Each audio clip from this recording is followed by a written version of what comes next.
risk-free weight is used merely to equate one item to another. In other words, we're looking for whatever is the most attractive. But in terms of present valuing anything, we're going to use a number. And obviously, we can always buy the government bond. So that becomes the yardstick rate.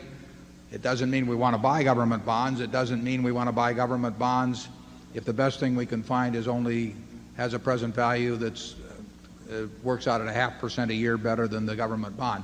But it's the appropriate yardstick in our view to simply use to compare across all kinds of investment opportunities, oil wells, farms, whatever it may be. Now it gets into a degree of certainty too, but it's the yardstick rate. It's not because we want to buy government bonds, but it does serve to make that a constant throughout the valuation process. Yep. In our insurance business, we really have a group of insurance businesses, and they have different characteristics. The consistent characteristic actually is that they're all very, very good businesses. Some of them are a lot larger and have opportunities to get larger, and some of them are not so large and have limited opportunities in terms of growth. But every insurance operation we have is a distinct asset to Berkshire. We've got smaller workers' comp operation. We've got a credit operation, credit card operation. We've got a home state operation. We have all these different businesses, Kansas Bank, Sureties, whatever. They're all good businesses. Some of them don't develop a lot of float relative to premium volume. The nature of Kansas Bank or Surety is that it won't develop a lot of float. It just happens to be the kind of business they write.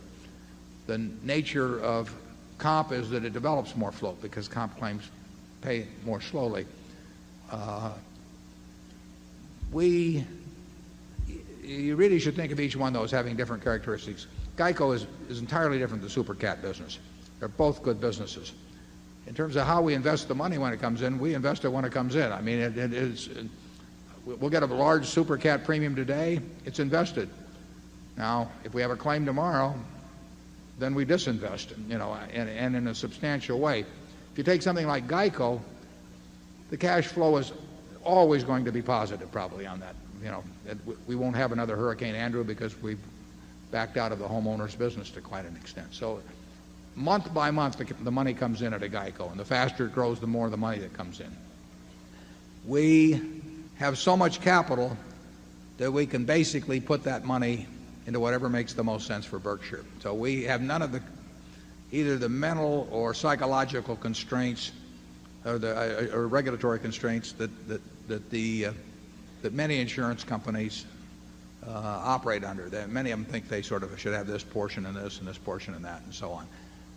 Investments usually play second fiddle to the insurance business at most companies that are in the insurance business. We look at them as being of equal importance, and we run them as two distinct businesses. We do whatever makes most sense on the investment side, whatever makes the most sense on the insurance side. We never do anything on the investment side that will impinge on our business on the insurance side. But you really should look at each one of our businesses separately. GEICO has entirely different characteristics than the super cat business. They both call themselves insurance. They both develop float. But in economic terms and in terms of competitive strengths and that sort of thing, they're two very different businesses. And our smaller businesses are different businesses. Some of those may grow reasonably well. We'll keep working on it. Charlie?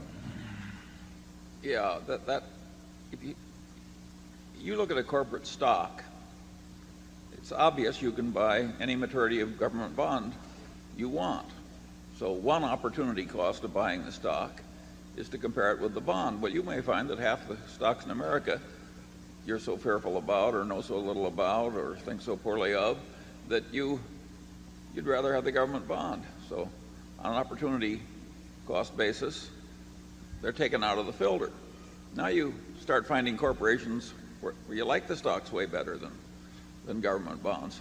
You've got to compare them one against the other, and when you find one that you regard as the best opportunity, that you can understand as the best opportunity, now you've got one to buy. It's a very simple idea.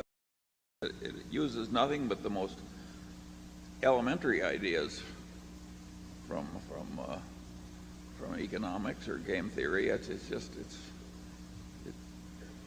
child's play as a mental process. Now, it's hard to make the business appraisals, but the mental process is essential. If Charlie and I were told we had a choice of buying stock A, B, C, or D, and all 2,500 or 3,000 or whatever may be listed on the New York Stock Exchange, or buying a 10-year government bond, and we had to hold the stock for 10 years or the bond for 10 years, probably in at least 80% of the cases, we'd take the 10-year government. In many cases because we didn't understand the business well enough elsewhere, or secondly, we may understand it and still prefer the 10% government. But we would measure everything that way. And I don't know, did you come up with 80% or where, Charlie? Desert Island, 10 years? Get to fondle a stock certificate or fondle a government bond? Which one are you going to choose? But anyway, I think life is a whole series of opportunity costs. You got to marry the best person who is convenient to find who'll have you. Investment is much the same sort of a process. I knew we'd get in trouble after lunch.